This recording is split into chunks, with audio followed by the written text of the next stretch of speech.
Hello, welcome to episode 12 of World War Wonders, where we'll be looking to build the rare German, Austrian and Hungarian team, which will actually happen to be the final team, which we will take into a FUT Champs finale. And in this first game, there's a bit of a change. We do actually have a guest playing with us. It is Mikey. He did ask if I would if I was up for it really, just for a game.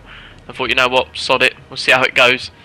Obviously early doors there, you can see how it goes as our defence was more open than a church on Sundays, and that is the problem with these non-rare centre-backs. They're okay, to be fair, when it comes to kind of dealing people one-on-one, but they do leave these gaps, and once they have someone get on the wrong side of them, it's just a case of whether our opponent can finish at that point. We do then go 2-0 down, but to make sure we take no more goals conceded in this first half, me and Mikey put him in the grilled cheese machine there to make sure we don't get even further behind.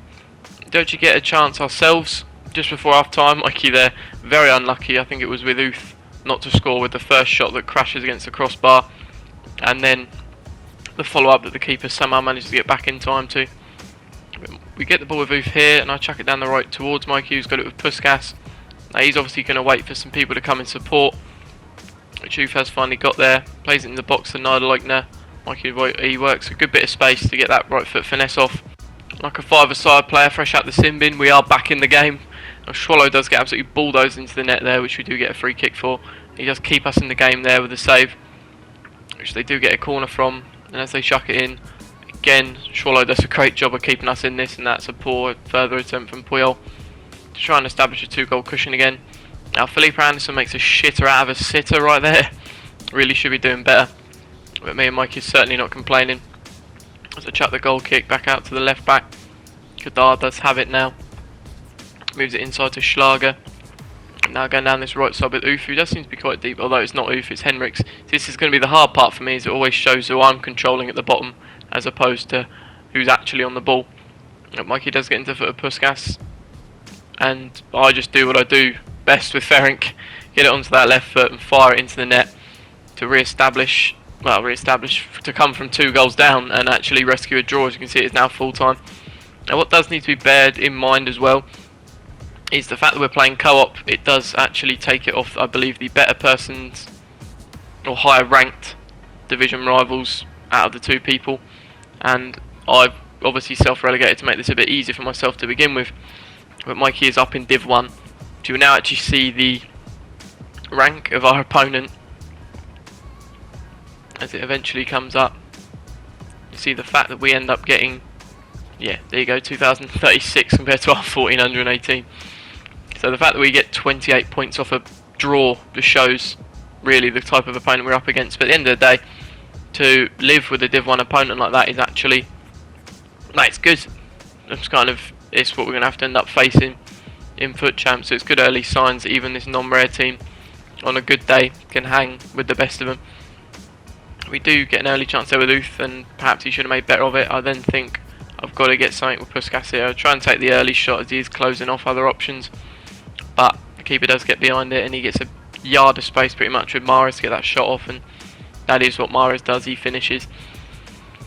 Thinking before half time, we're trying to find a way back into it. Keeper gets behind that. I'm thinking Baumgartner's getting there on the rebound. Can he just squeeze into the near post? No, it will be the side netting, and we are half time behind, and it's looking hard to get upgrades at the moment. So I think Puskas only got the 1 goal in the first game, and we do obviously need 3 goal contributions, and see this game's looking like a tough one as well. So we're not absolutely steamrolling through the upgrades here as Swallow does his best and swallows that shot. But yeah, I mean, it's kind of what come with testing out and playing with a guest who ends up being in Div 1. So, and then the kind of opponent we've come up against here, Puskas and Niederlechner, I think it was, with a couple of shots there. It might have both been Puskas, I'm not quite sure.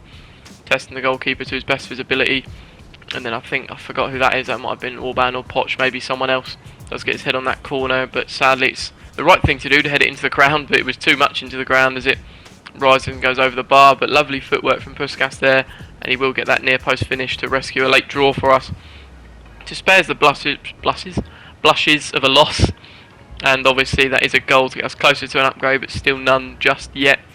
So we will go into this final game looking to get some kind of team progress from this episode, whether it be from a win or just one more Puskas goal contribution, or maybe more at the end of the day. You can see his goal contribution record. It's a joke. He scored like 90 plus in just over 30 games, or more like mid-30s games now. As this final game will take us to his 36th, I think, so far. It's the last game of the 12th episode, it makes sense. It's an early chance there, which Swallow does get behind.